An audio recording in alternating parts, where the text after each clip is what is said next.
আমি এখন দাঁড়িয়ে আছি বাংলা টাউন ব্রিক লেনে। এখানে বাঙালি কমিউনিটির যত নেতৃবৃন্দ আছেন তাদের সাথে কথা বলবো।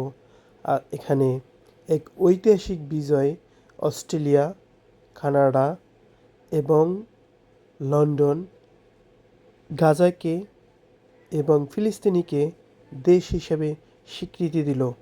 যারা দীর্ঘদিন এখানে অর্থ এবং শ্রম এবং ডেমনস্ট্রেশন নিয়ে কথা বলছেন তাদের কাছে যাব।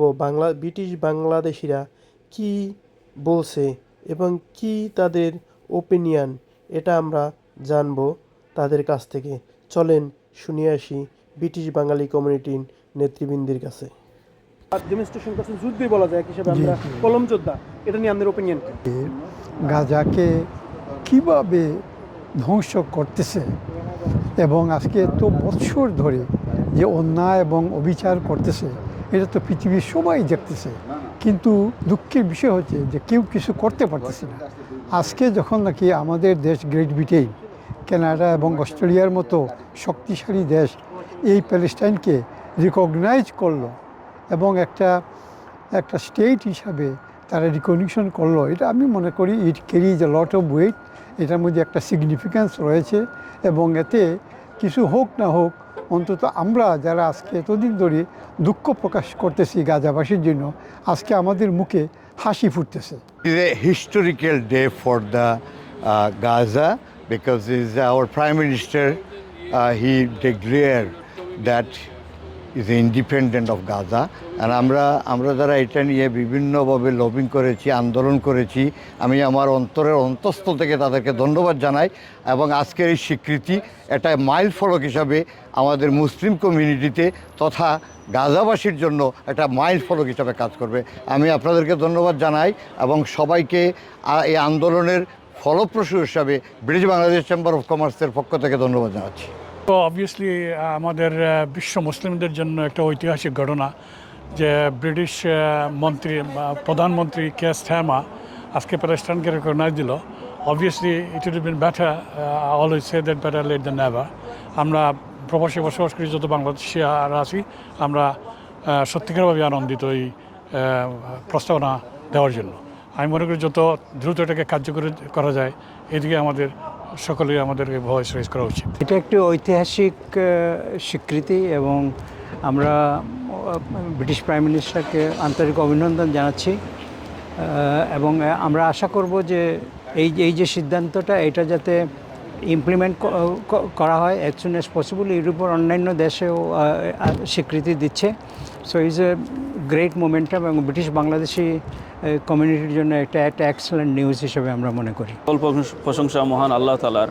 আজকে যে ফিলিস্তিনিদের পক্ষে ঐতিহাসিক একটা সিদ্ধান্ত এসেছে, ইউকে, অস্ট্রেলিয়া, কানাডার মতো দেশ যে স্বীকৃতি দিয়ে দিয়েছে, এটার মাধ্যমে আমি বিশ্বাস করি এটার মাধ্যমে মুসলমান জাতির একটা ঐতিহাসিক বিজয়। এটার মাধ্যমে আল্লাহ তাআলা ফিলিস্তিনিদের যে স্বীকৃতি দিয়েছেন, এটার মাধ্যমে ফিলিস্তিনির জয় আসবে, রাষ্ট্র মুসলমানের হাতে ফিরিয়ে যাবে ইনশাআল্লাহ। এটা আমাদের বিশ্বাস। এবং নির্যাতিত নিপীড়িত যে ফিলিস্তিনির উপরে অন্যায় অত্যাচার হচ্ছে, এটার বিরুদ্ধে এটা আমি মনে করি এটার মাধ্যমে ফিলিস্তিনের জয়, রাষ্ট্র মুসলমানের হাতে ফিরে আসবে, অচিরেই ফিরে আসবে, এটা আমি বিশ্বাস করি। এবং মহান আল্লাহ পাকের দরবারে শুকরিয়া আদায় করি যে ফিলিস্তিনির পক্ষে আল্লাহ তাআলা ধীরে ধীরে যে সহায় হচ্ছেন, নির্যাতিত নিপীড়িত মানুষের পক্ষে আল্লাহর পক্ষ থেকে সাহায্য আসে, এটা একটা দৃষ্টান্ত উদাহরণ। হ্যাঁ, আমাদের গভর্নমেন্ট, আমাদের যে অনুভূতি, আমাদের যে হৃদয়ের স্পন্দন, আমাদের যে আকুতি মিনতি যে প্যালেস্টাইন একটা দেশ এই বিংশ শতাব্দীতে যেভাবে ইসরায়েল এই ধ্বংসলীলায় মত্ত হয়েছে, আমরা তার নিন্দা জানাই। আমরা এই যে আমাদের গভর্নমেন্ট যে ইউনাইটেড কিংডম যে একটা স্বীকৃতি দিচ্ছে, আমরা অভিনন্দন জানাই। পাশাপাশি আমাদের গভর্নমেন্ট আমাদের অনুভূতি, আমাদের সুখ দুঃখের সাথে আছে বলে আমরা মনে করি। তার পাশাপাশি তিনটা দেশ কিন্তু এই আজকে গাজার ব্যাপারে আপনারা নিশ্চয় জানেন, Australia, Canada, United kingdom jointly তারা স্টেটমেন্ট দিচ্ছে প্যালেস্টাইন ইজ এ স্টেট এবং এই রাষ্ট্র যেন স্বীকৃতি পায়।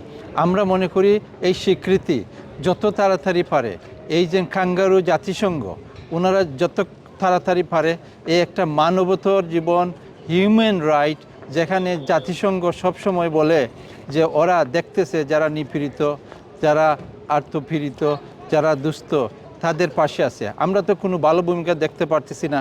আমি মনে করি ইউনাইটেড কিংডম আজকে যে জিনিসটা করেছে ব্রিটেনের জন্য ভাবমূর্তি উজ্জ্বল করেছে এবং আমরা British we are proud of them. Thank you. আনন্দিত এবং প্রথমে ধন্যবাদ জানাই ব্রিটিশ সরকারকে এবং লেবার পার্টিকে। দীর্ঘদিন পরে এই প্যালেস্টাইনকে স্বাধীন রাষ্ট্র হিসেবে ঘোষণা দেওয়ার পর আমাদের কাছে খুব আনন্দ লাগছে এবং আমরা আশা করি বিশ্বের আরও যতটি দেশ আছে তারাই প্যালেস্টাইনকে স্বাধীন রাষ্ট্র হিসেবে ঘোষণা দেবে। আমি অন্তরের অন্তঃস্থল থেকে ধন্যবাদ জানাই ব্রিটিশ সরকারকে যে ফিলিস্তিন দেশকে স্বীকৃতি হিসাবে গ্রহণ করেছে। সবাইকে ধন্যবাদ। খুব একটা ভালো দিন যাচ্ছে যেটা যে এই দেশের প্রধানমন্ত্রী ফিলিস্তিনকে রাষ্ট্র হিসাবে স্বীকৃতি দিয়েছে। এটা আমরা দীর্ঘদিন ধরে আশা করেছিলাম, আজকে আমরা সেই আশাটা পূর্ণ হলো। Oh, I'm feeling ecstatic. If you're talking about Palestine, well, it's about time. It should have been done a long time ago. Better late than never, but let's hope that it can lead to some resolutions and stop the suffering and pain in Gaza. So we would like the government to move even faster and beyond just recognizing Palestine. Yeah, today is recognized already. It has been recognized, but that doesn't mean anything concrete, and we want to see concrete steps so that actually there is something that we are doing to help lessen the pain in Gaza.